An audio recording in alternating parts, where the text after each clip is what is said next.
disconnect to be able to reconnect. And I feel like that's just really where I am, which kind of is a good segue. Like we're talking about really protecting our peace, protecting ourselves, protecting our mental space and things like that. Of course, like protecting Black women is really being amplified right now. And I'm hoping that it's more than just like a movement or a hashtag or like a trend or just like, publication pictures or quick pieces or anything like that. Because it is something every single day that like we have to deal with, whether it's like cat calling or just, being disrespected, whether it's like verbally, emotionally, physically. So I really want to just kind of like pop it off and just ask you ladies, honestly, like personally, like when you hear the phrase protect Black women, like what does that really mean to you, or what does that look like or feel like for you? Anyone can go. I think for me, it has so many layers to it. I think, I think of the first being in your home, then I think of like in society, at the workplace. There's so many layers. And I think for me, one of the most frustrating parts about it is not so much the social media or the media that it is gaining around the saying, but more so it's just like the day-to-day lack of it from the same people that are posting that. Rather it be your sisters in life or it be men that you're dating or talking to or your own family. I think that there is, I feel like we are very disrespected on so many levels. And so, yeah, it's I think it's frustrating, to be honest with you. And I say frustrating, and not to be a negative Nancy, but because I just don't think a lot of people are genuine about what they're saying when it comes to Black women. Even women, I find myself being like, some people are mean girls and they are the first ones talking about sister this and sister that and that. But it's like, also we need to hold ourselves accountable. We can't just be like, well, the men, because you're giving all the power, but then and the general consensus, you're also not protecting another Black woman when you tear them down. Too. So yeah, I think there's just a lot of layers, and on a day-to-day we need to figure out what can you contribute to that, right? Like how can you every day wake up, because we always looking to point the finger at other people like, oh, protect Black women, you men need to do this and you people need to do that, but it's just like, well, what are you doing to help it out? I have 2 little brothers. I have a lot of conversations with them about what they need to be doing as young men. They're 12 and 15. What does that look like? Well, first of all, you're going to talk to me like you got some sense, and your mama. So if you're teaching them that, then they're going to go out into the world with a little bit more sense. You know what I'm saying? So I think it's just like figuring out that day-to-day transaction with other Black women, with Black men, especially young ones, and then going from there. I agree. I completely agree on so many like notes that you said. It reminds me kind of, there's this like, I don't know what it's called. It's called like the pyramid of violence or something like that.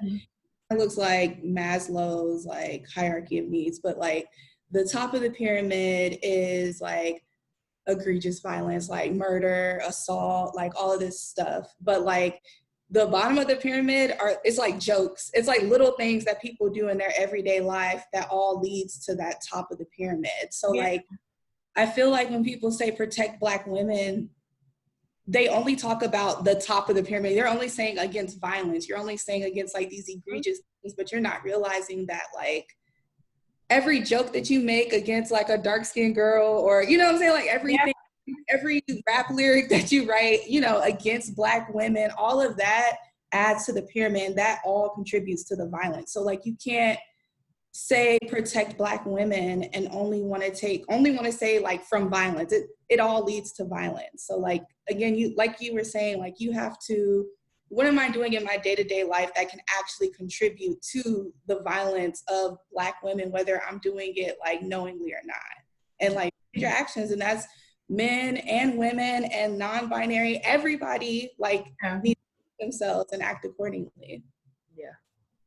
Agreed. Absolutely. I love that. It's y'all basically just said it. It's the things that we do every day that lead to like the big things. It's the subtle jokes on Twitter. It's the memes. It's all of that thing. All of those lead to like rape and murder and discrimination and like the huge things that we're just so afraid of. But it's like, no, maybe if you wouldn't have retweeted that, then your following wouldn't have been okay with it.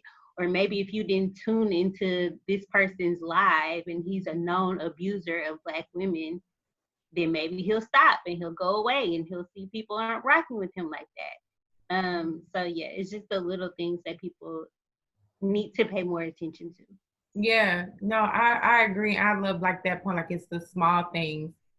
Again, to piggyback, I hate being that person, but yeah, like to piggyback, no, it is the small things because y'all, so I haven't deleted TikTok, but I still am heavy on TikTok, but that I constantly start to see comments, especially because we see like this huge boom of men, Black men especially, like portraying women, especially like Black men, like we're like this caricature for them, for their comedy, like we, like our day-to-day, whether it's our experiences, whether it's the way like we do our hair, or just like even the whole thing about like, oh, how girls are when they move into their first apartment, just even like things like that, like we become these like jokes and memes, and our day-to-day lives are just material for them to like mock it and start to tear us down. Like we can't be happy and celebrate,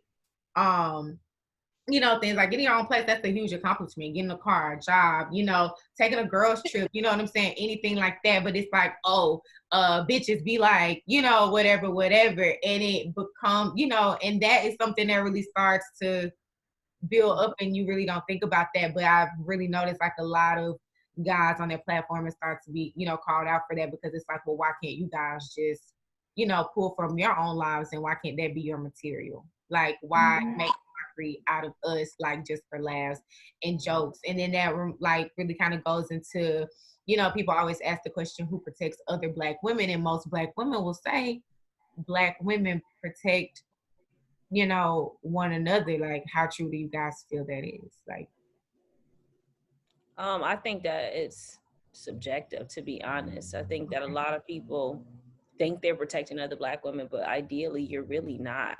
yeah. I had an experience recently with someone who I know who promotes like just so much positivity and this and that, but then my exchange in person felt very cold, and just kind of like, I was just like, you can't be the same person on social media running game on folks saying that, sister this and sister that, but then in person you're really lacking those same vibrations that you speak about. And so I think that when for me, it's like, that is how we protect each other, by bringing good energy. I'm not saying every day is a great day, Right. but it's just like really hone in on what you're portraying and what you want the world to know of you, and really let it be true to self. I think that if anything, for me, like for instance, I think even holding people accountable is a huge thing that some people lack. You can't be picky and choosy in senses where you're going to hold somebody accountable. Like a guy friend of mine came over recently. He was like, oh, I was like, oh, we don't listen to Fab around here. He was like, what you mean? I was like, we don't listen to Fab, because he was playing them, and I was like, we don't do that. Like, he out here. He was like, oh, they still together. That's that girl's problem, but he still is out here, is a known abuser. He's a known manipulator, and I feel like rather somebody chooses to stay with somebody or not, because I've been in an abusive relationship, is up to them, but how I feel about that man is up to me. And so I feel like in those cases, I'm always constantly trying to hold people accountable about what what you're doing, what you're listening to. You can't have this protect Black women, but then you're still supporting a known abuser, a known manipulator. And even with these brands, like, call them out. Yeah. If somebody ain't being true to what it is, call them out, or call them up and say, look, girl, I know you be doing da-da-da-da, but this ain't real. Like, because my encounter with you did not feel like that. It's like, hold people accountable. And so that's just got to be real. I mean, we can't keep going on with this reality versus Instagram thing. Like, you can build up a whole persona, but like in reality, you got to be nice in real life too. You got to be about that life in real life. So that's just my spiel. No, I agree. I feel like that goes back to this whole, oh, I'm sorry. Oh, no, go ahead. No, I was saying I love like that perspective. Yeah, I do too. It reminds me of, it's just like this whole branding yourself on Instagram thing that like, I hate Instagram. Hey. So, I know. I just feel like at one point it was so much fun. And then when people realized that it can be monetized, I think the entire landscape of what Instagram was changed. And it started being less of them like actual selves and more so becoming a brand. And you feel like, oh, you know, brand is, yeah, it's a caricature, exactly. And like you said, you build these brands and 90% of the time you really don't act like the way that you put out there. Yeah. So I get that. I do think that, like, to your question, Janae, I do think that of course there are like batches of people who, you know, there are batches of women who are not going to support other women and things like that. But on a large scale, I personally feel most protected by other Black women. Yeah. I feel like throughout my life, like no one has like rode for me for real, like Black women ride for me. I feel like no one has supported me, you know, since birth, if we being honest with my mama, like no one has gone to the depths for me like Black women have. And I do feel like that's to say Black women have Black women like nobody else. Like Black women also have Black men. Like everyone can attest to that. Like Black women also hold down Black men like no other, but also Black women hold each other down.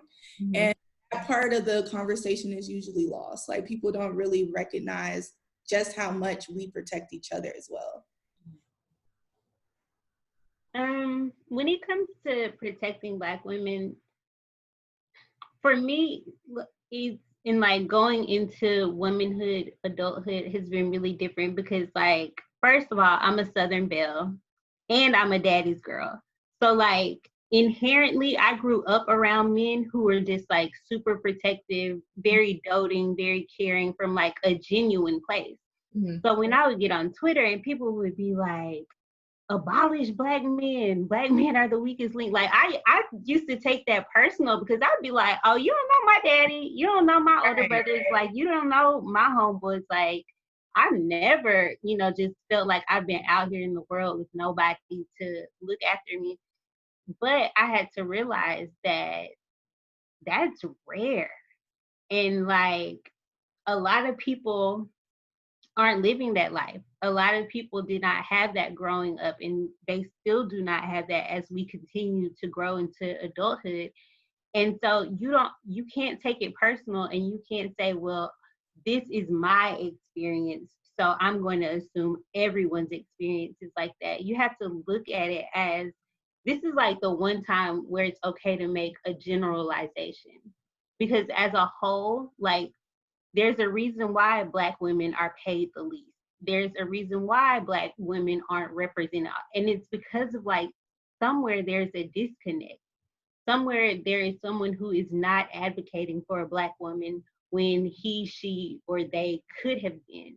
And that's where we really gotta fix it. It's great that I come from a family of men who are like cool and protective, but I could probably go down the street and find a man who has a family of 4, who is abusive mentally, emotionally, physically, and her experience is completely different from mine. So she has a different narrative. But like, where do we stop that? Like, where do we start to correct that? So it's tough. It's tough being Black. It's tough being a Black woman. Yeah, I think though too, I mean, on a positive note, I do feel, I'm 29 now, and I think at 29, I finally feel like secure in my tribe. Like I feel secure with the women that I have in my life, the women that I've chose to be in my life, and the women that even the ones I didn't. I feel very secure in that on some of my darkest and weakest days, they are there to lift me up. And so, you know, I think that too, like with age comes more knowledge and more grace. Yeah.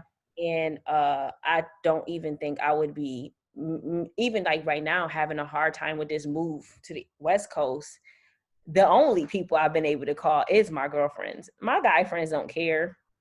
And my dad and them just kind of like real surface level conversation. But baby, them days when I'm about to break down and I just really don't know what to do. I've literally had, can we pray together?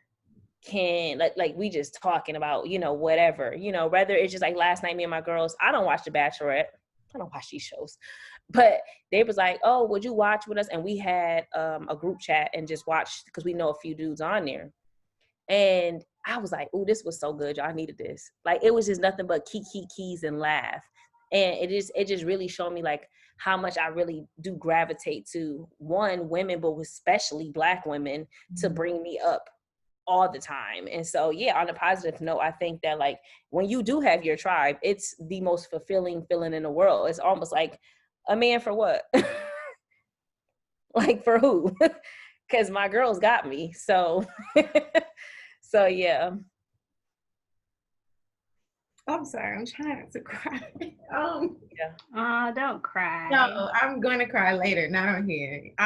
But no, I really am just grateful to be able to have this conversation because every single perspective that y'all just gave, like, I just love that it's not a lot of piggybacking. You know what I'm saying? Like, it's just so many different viewpoints, and it also really takes away from the narrative that we see on social media. You know, it's always this or that.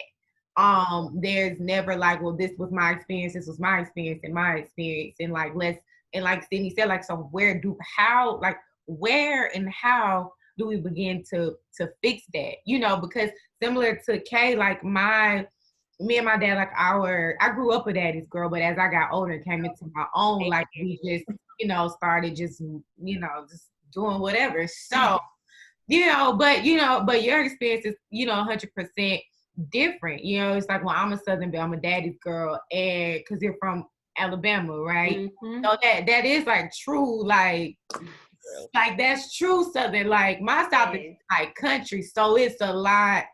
It's a little different. Like, they'll fix my car for a pack of beer, but like, are they gonna look out for me when so and so over here like talking to me any type of way? 9 times out of 10, no. Like, they gonna laugh about it and tell me to calm down, hand me my keys, and keep it pushing. So yeah, it is really tough because there's so many different experiences, but I think it is like you said, like, it's okay to make like that huge like generalization, like Black women still have to be protected, because it's not all, it goes back to that pyramid. It doesn't start like physically at all. But even like Sydney, you said like it's tough being a woman, well, tough being Black and being a Black woman. Like, how do we find joy? Like, how do you guys, like, personally, especially during this time, because it's so much, we juggle so much professionally, like mentally, emotionally, like we hold space for ourselves, we hold space for others. You want to create, you want to make money, you want to rest, but right now it's like, should I, can I?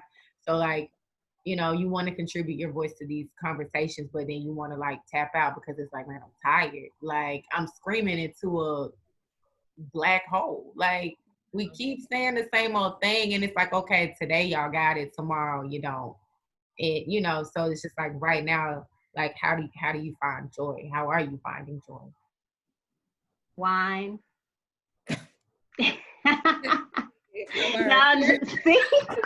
No, I have my spritzer, but I left it. I feel like, and that's maybe the one bright spot of coronavirus coming in, is that it has slowed everyone down. Yeah. So now you have time to genuinely find out like what makes you happy. Yeah. And that looks different for everybody. And this is one thing, especially I want to say, because we focus, especially like as Black women, we focus on self-care so much. Oh, I need a self-care day, self-care Sunday, blah, blah, blah. But we should also focus on like community care. Because now you can see, like, you have friends who have been in quarantine, who have been in isolation for all of these months, and they're literally like losing it. So how do you reach out to your friends without being able to go to brunch or without being able to meet at homecoming and do these different things? Like, how are we checking on each other? How are we looking out for each other? And that's something I found joy in, just like being like using my creativity to reach out to my friends in different ways, to reach out to Her Modern Life's audience in a different way. Like that's brought me comfort in a time where it seems like there's nothing but chaos. I'm just like, I just turn the world off and I'm like, let me call somebody or let me send somebody this video I made for them, something like that. Cause times is wild. Girl. Okay. God said, shuffle that hoe. And like, we just like. I think for me, it's the small wins. It's the small wins, the day-to-days, like where I'm like, okay, I slept better today. Ooh, we gonna sit in that. Or like, you know what I'm saying? Oh, I got that done. That project was done. I felt, I connected with a new client or something. But most importantly, I mean, it's really, I hate to repeat myself, but it's really been standing on the shoulders of my girlfriends, like, and genuinely being able to just like cry when I need to. I'm a Cancer through and through, so I'm an emotional person. We here.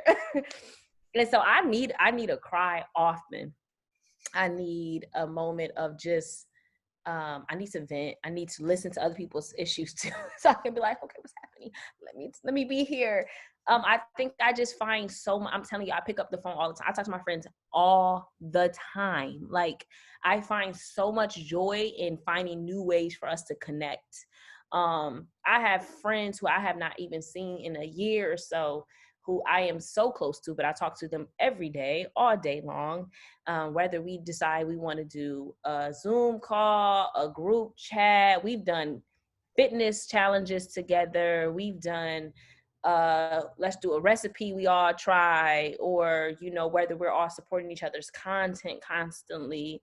I just think for me, I find so much joy in knowing that they're good and they're watching after me too. And so I think just simple conversations and stuff, you know, hanging out, watching Girlfriends, and then let's talk about, oh my God, girl, did you, what, Joe was crazy, like, girl, you know. So I think those, like, I really cherish, and my me time. My me time is so important to me. My me time. I think that is the most valuable time that I have. I feel like you have to have those moments with yourself to really even appreciate other people. And that's what I find the most joy in being like, okay, let me go be by myself. Let me paint my nails. Yes. Let me listen to some new Brent Faiyaz, the most toxic human in the world, but it's okay. So yeah, I think just normalize, like being set like just zen. Yeah. I don't know.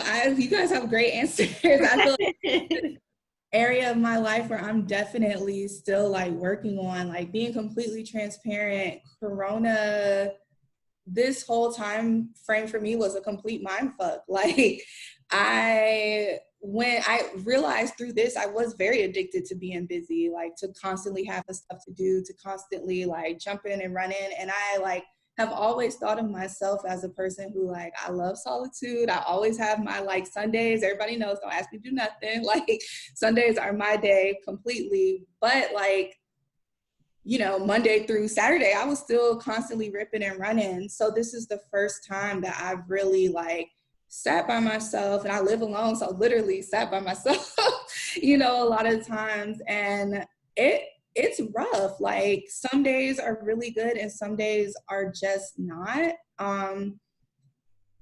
But I'm learning right now. I am in therapy. So I feel like joy right now is just restructuring a lot of my thought process, and like what, you know, just literally restructuring the way that I think, the way that I interpret situations. Hobbies, like, I've read like way more in quarantine than I've read in years, which feels amazing. Like, just little things like intentional dates with my boyfriend and trying to find ways to feel good, like, together, even though, like, you know, we bored. Like, we just like only so many ways you can watch a movie. Like, Right now. yes, like just being completely like real. I'm this joy in quarantine and like throughout after quarantine is up, like it's something that I'm working on like actively. And so like every day I just try to think like, what's one thing I can do today that will make me happy? And that's it. That's all I can focus on or like do. And if I do it, that's great. And if not, I try not to beat myself up too much and try again tomorrow. I think that's the most real, girl. That's real. That was real because that's me. Like you, girl, moving. I'm telling you, I think literally that translated with me so much because I'm like moving out here. I had so many ideas of what this was gonna be for me, and then I got here and it smacked me quick. Like I was like, I should have never came. Expectations. I was like, why did I do this? And because I found myself being exactly where you are. I was like, what do I really want? Because I've wanted this for so long, but this version of me want this still. And you know, finding that day-to-day happiness. Because I'm that was my roommate. She's from Cali, so she's just like, you know, you're used to. I'm used to moving, getting on that train, going to this, that. So when I don't have that, I find myself being like, this ain't for me. Like I'm bored. So like the last few weeks I've had to learn to just be okay with being still. And being still can bring you joy too. You just have to figure out how to make it bring you joy. Exactly. So I think you're gonna be just fine, girl. Just keep finding new ways to let the stillness kind of evolve into more. For sure. Yeah, I completely agree. It's good. Everything like something that you said also resonated with me, like getting there and realizing like what you thought you want may not be what you want currently. And that's something too that I've had to like come to terms with within myself. Like, oh no, like something I thought was my purpose, I actually don't like, you know what I'm saying? Or I actually want to switch that up or something. And like kind of having that like initial like anxiety attack of like, oh no, but I've done X, Y, and Z to put me in this position. But, you know, just be okay with changing your mind. And if you want to do some other shit, like do it. And we're going to be alive for a long time, God willing. I'm sure we're just going to go through these continuous cycles of being like, oh wait, you know what? I thought I wanted this, but actually. Oh, that's real. I really love y'all's transparency with that because I think a lot of times when someone asks like, how are you feeding yourself? Where do you find joy? How do you, you know, find happiness in the day? Oh, I face mask and I bubble bath and I went for a walk. And sometimes it's I let myself cry for 2 hours. Like, or I let myself cry today. Which is which is what I've been doing. Like, you know, and it's not because anything's wrong. It's just like for me, like I realized that I am not a creature of habit. And I was so used to a routine. You wake up, go to work, leave work, maybe go do a happy hour, go hang out, come home and get ready to do all over again, have the weekend and keep it pushing.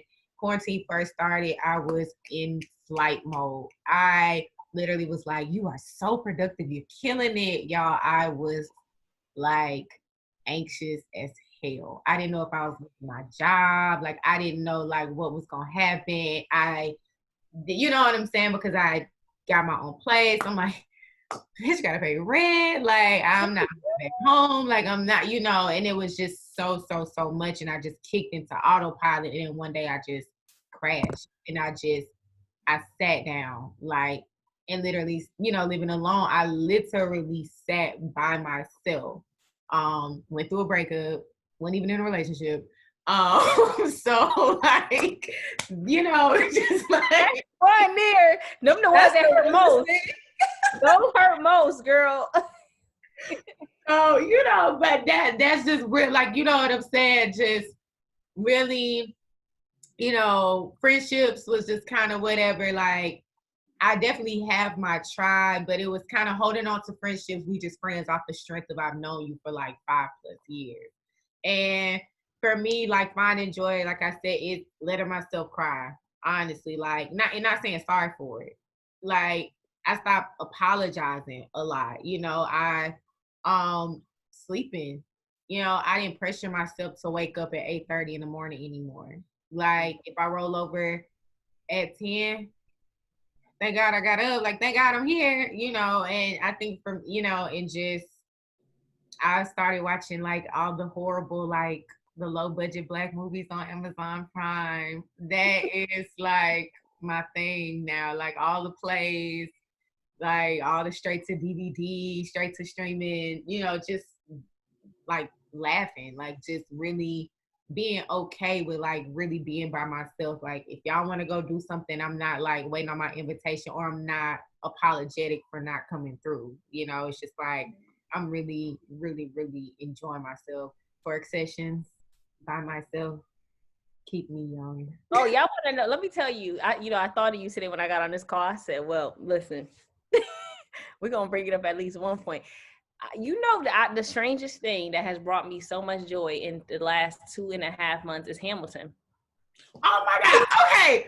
I love Hamilton. Yo. It has brought me so much joy as well. I listen to it, but Hamill fans. Yo, when I tell you, everyone is done with me. They're like, I'm absolutely done with you. You've watched it every day. I watch it at least 2 or 3 times a week. If I'm not watching the whole thing, I'm watching a portion of it. If I'm not watching a portion, I'm watching it in segments right now. Huh? I'm watching it in segments right now. Like before I go to bed, like I get like 15 minutes. I can't tell you what it is when I watch. It's just it's got crack in it. Yo, is that JJ's crack? It's so addicting that it's not even. I'm sitting here like, my God, I never have felt so drawn to a body of art ever in life. And I talk about it on the day. And I thank Lin-Manuel Miranda for making it, because not only did he do such an amazing job at creating this story and showing it through the lens of people of color. Yeah. But like the way he shines light on women also just kind of makes me feel like I get up, like I got up the other day. Let me tell you, this was a real moment of joy. We want to talk about transparency. It was Sunday morning before church. I'm watching my church. I said, I felt so confused. I had to watch Hamilton. I was like, I had 30 minutes before church. I'm going to watch the beginning. And however far I get, whatever song I get to, that's where I'm going to go. And I just found myself, like, when the Skylar Sister song came on, I was like just I remember, yeah, you want a revolution? I want a revelation. So listen to my declaration, like all, and I was like, yo, how does he think like this? Like, how did one man decide to think like he put himself in the mind, in the space of a woman at that point, and the way like Renee, at least Goldsberry, kind of played that. And I constantly think of myself, I'm like, I challenge myself to, because I'm a fan of the arts. Like, I'm a fan of media that is told, but storytelling that is told really great and done really well. And so there's only been, in my opinion, about a few impressive moments in history that have like really taken me there. And it was like Black Panther, right? Mm-hmm. And then it was, Hamilton, and then like, the passing of Chadwick really affected me, because he was so good to women. And it just like, those kind of moments really sit on me. They become really heavy. And I think about like, well, what is my impact? And that's what I've been thinking about lately, is like, what legacy do I have to give to this world? And that's why I said it from the beginning. Like, I try to take a step back from the big, the reposting, all that things. Like, what can I do on the day-to-day that makes me feel good so I can project that? And so I think that like, that's how I work on being a better woman or protecting other Black women, is by filling myself up with little things that make me happy, right? Or feeding myself, because people be laughing at me about my Hamilton thing, but I'd be like, yo, I'm dead ass so inspired by this. Like, I'm hoping that I can create something that's so great that somebody else can look at it and be like, wow, I see myself, some little girl, some little boy, they're learning different than we are. And so it all makes sense to me. It may not make sense in the bigger picture, but I'm like, all of this is about like creating that synergy that you need to produce to be good to other women. I feel like even us, like, we met on Twitter, like we met up at a coffee shop. And, I feel like, but if I had not gotten that from other women that I reached out to, I would never been able to produce that for you, right? I would have had that mean girl energy, like, oh, who is this girl? But, I tried to give people that same energy. And so I think that like, when you look at the Megan Thee Stallion issues, or you know, when you see these big publicized issues going on in our community where Black women aren't protected, Breonna Taylor, all these things, it's like, unfortunately, we may not be able, we don't have the tools, right, to save everyone. I do think it starts in your day-to-day at home, what you're putting in yourself, what you're eating, what you're doing, what you're looking at, who you're talking to, how you're talking to them, you know, the real energy that you're putting into the world, the energy that you're having with your man, the conversations you have with your man. So that's the conversation he have with his boys. You know what I'm saying? Coming from somebody who watched my father abuse women all my life, I had to like really unlearn a lot of things. Mm-hmm. And so unlearning things, now I'm like, okay, now I'm more like, I seen that, but I know it's not right. So I got to do things the right way and make sure I'm protecting Black women at all costs. And that is holding people accountable. Yeah. We are going to hold you accountable. I'm not going to sit here and say, I like you. I like him, so I can't. Now this one I'm going to let pass. Hold people accountable. Period. Her. That's it. Cut the cameras. Deadass. Cut the camera. Deadass. No, that's really real. I honestly didn't want to get up here and do too much talking because I really did want to give you all like the floor and the space. Like I said, like I feel like you all definitely are women who have a lot to say, a lot to contribute to any conversation that you're a part of. Sydney, you know I am. If you ever start a fan club, please give me membership. Platinum. No, seriously, especially like Sydney, like your platform, Jordyn's platform with Melanin Dip, you know, really, really, really showing transparency amongst Black women, highlighting Black women. Kay, you're amazing. Like you are very, very sisterly. I really did shoot my shot. I attempted to New York and stay for a month. And I shot my shot like my first week, and I was just like, hey, I saw that she did media, and I was just, you know, and we sat in a coffee shop and talked for like an hour, maybe 2 hours. And yeah, and since then we've literally like been here, you know, even just outside of media. It's just like, even if she just, you know, we just check in on each other just to say, hey, like, I'm proud of you, and things like that. Yeah, we really didn't, I don't know if y'all read the list of questions that I sent, but you know, we really didn't.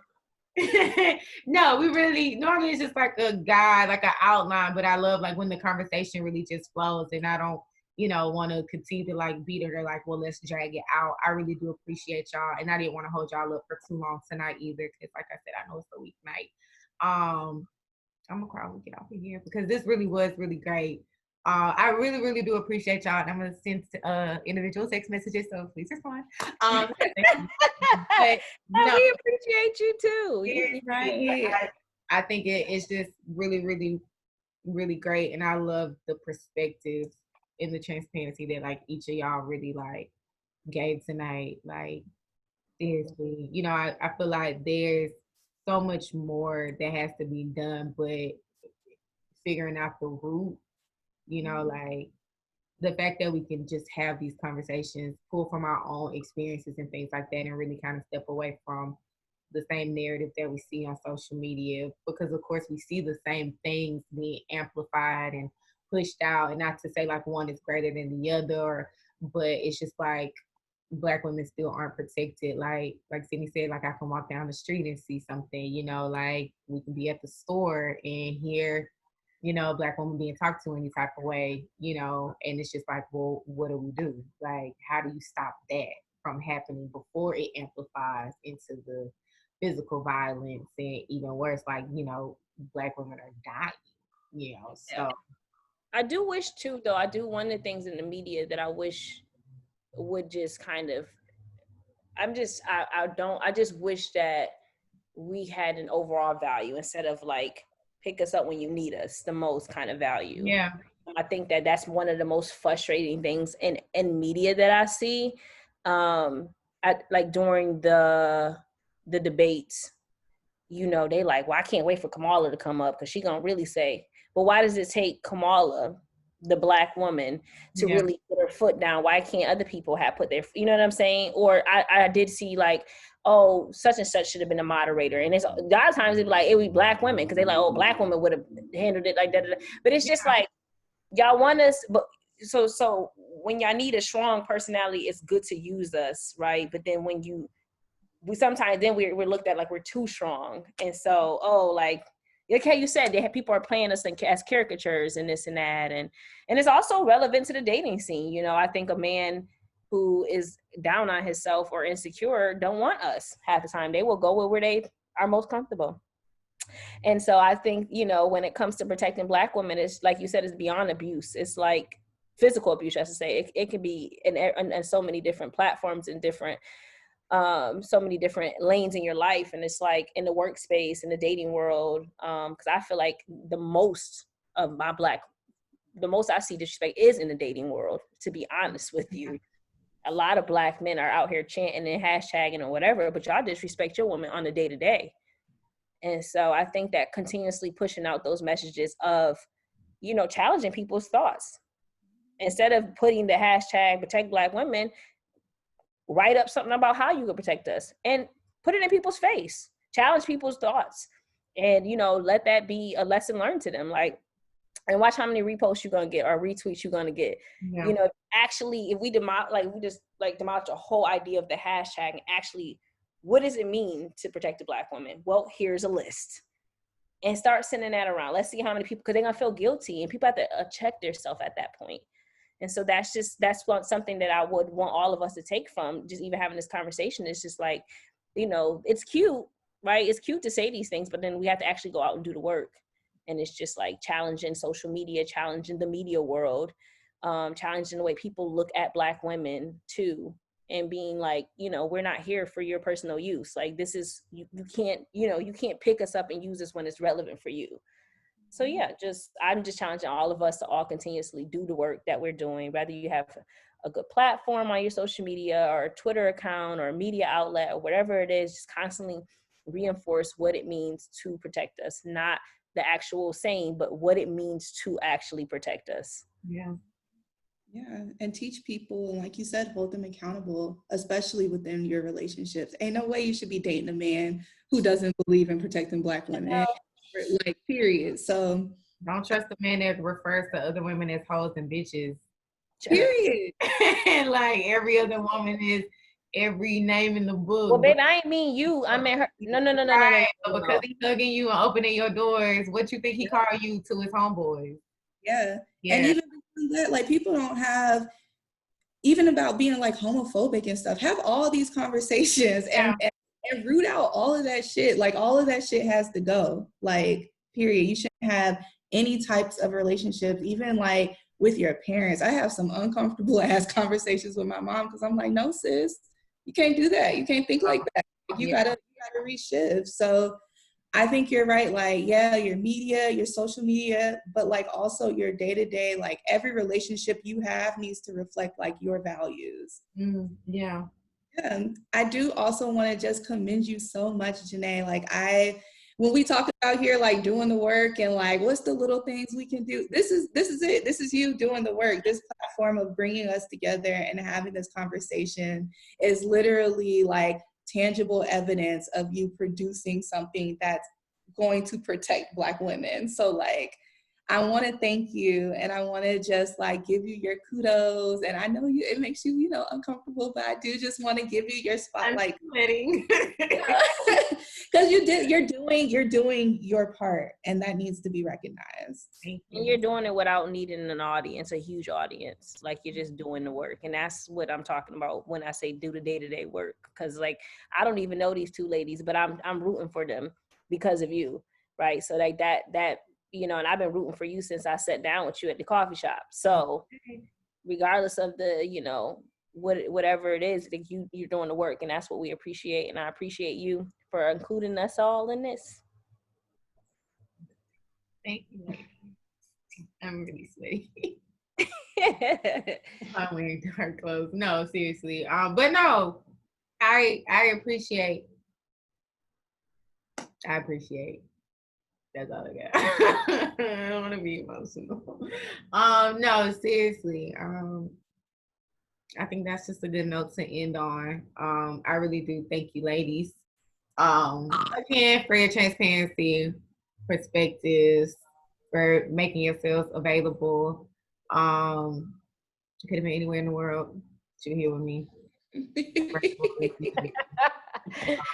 But no, I seriously really appreciate it. So I'm actually gonna put this on YouTube first. Oh, cool. So I'm not on socials, kind of taking a break, but I'm also just trying to figure out like, because Instagram. Oh, I'm trying to figure out how to start recording.